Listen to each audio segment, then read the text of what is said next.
You are listening to 600 Second Saga. Today's feature is Mermaid at the Mall by Tamara Hecht. Amidst the Saturday crowds of Monsterville Mall, 12-year-olds Jen and Mia made their way to their favorite shop. Spangles, the cheap junk jewelry store, was situated right between the old lady shoe store and the tentacle salon. That meant Jen and Mia had a curmudgeonly crowd to weave through.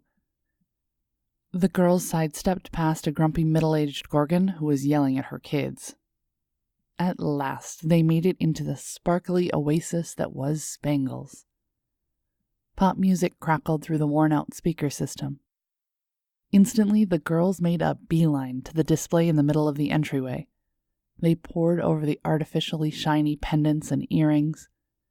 Mia, who was a witch, liked the shop because it gave her inspiration for her spells.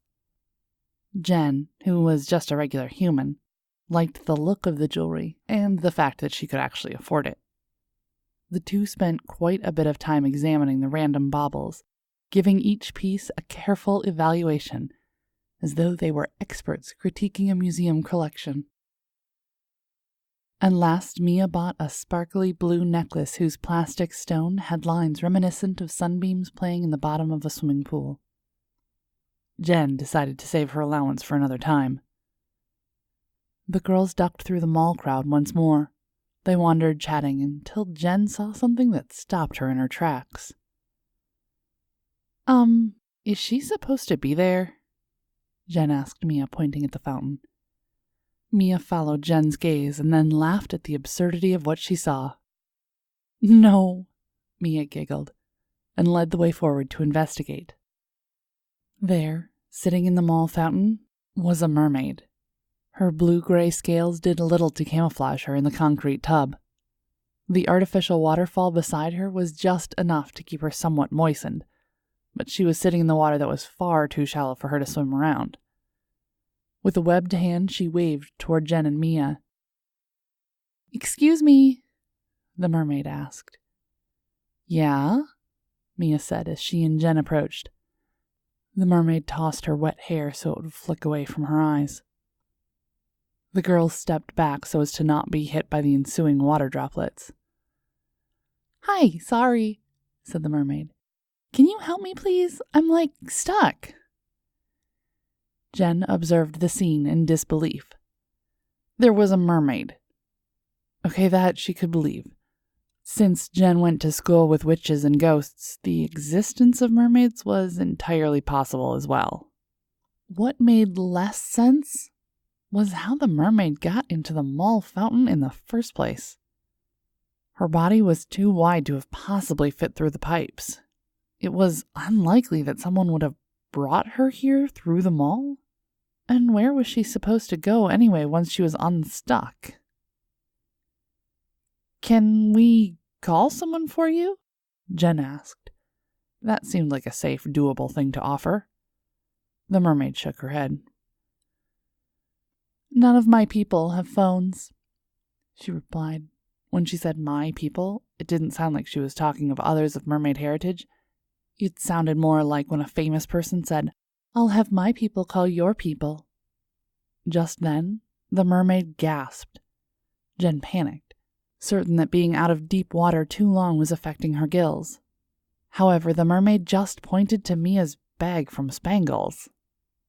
"Let me see that," the mermaid demanded. Raising an eyebrow, Mia pulled the plastic bag open so that the mermaid could see inside. Without hesitation, the mermaid thrust her webbed hand into the bag and snatched the necklace. "Hey, that's mine. I just bought that." But the mermaid wasn't listening. Instead, she held up the necklace in awe. "Le cœur de la mer," she breathed.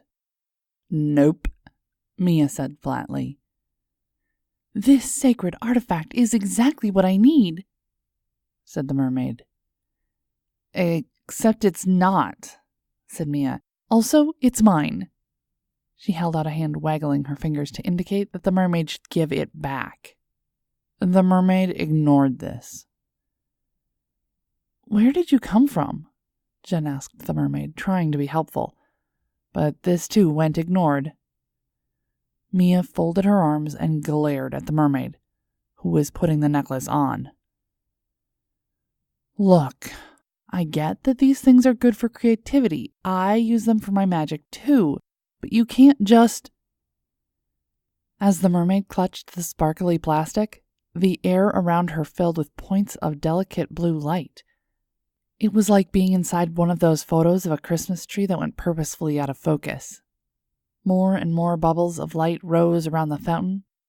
Soon it became too bright to see anything at all. When the lights vanished, so had the mermaid. Jen blinked in disbelief, and also because her eyes were readjusting to a regular level of light. Was that a teleporter item? She asked Mia. Nope, Mia growled. That was mermaid magic. It works on pretty much anything shiny. The theory is mermaids are generally too stupid to realize that most objects are not magical, and so they can just go ahead and make it work on anything. The two girls stared at the vacant fountain for a moment longer, watching the water rush over the concrete backing. This is the first time I ever saw a mermaid, said Jen. This is the first one who owes me $6, replied Mia. This was Mermaid at the Mall by Tamara Hecht. Tamara is an author and monster movie enthusiast. She's working on her third book in a children's series called Monsterville. Tamara loves nature, video games, ghost stories, and learning about other cultures. She would like to encourage people to write the books they wish existed. Check out her website, turtlehill.wix.com/Monsterville, or check Monsterville on Facebook. Her books, Welcome to Monsterville, and The Music Room are available on Amazon. Check our show notes for links. Music is provided by Mads. Learn more about 600 Second Saga, our authors, how to submit your flash fiction, and how to support the podcast in the show notes. This has been Mariah Avix in 600 Second Saga.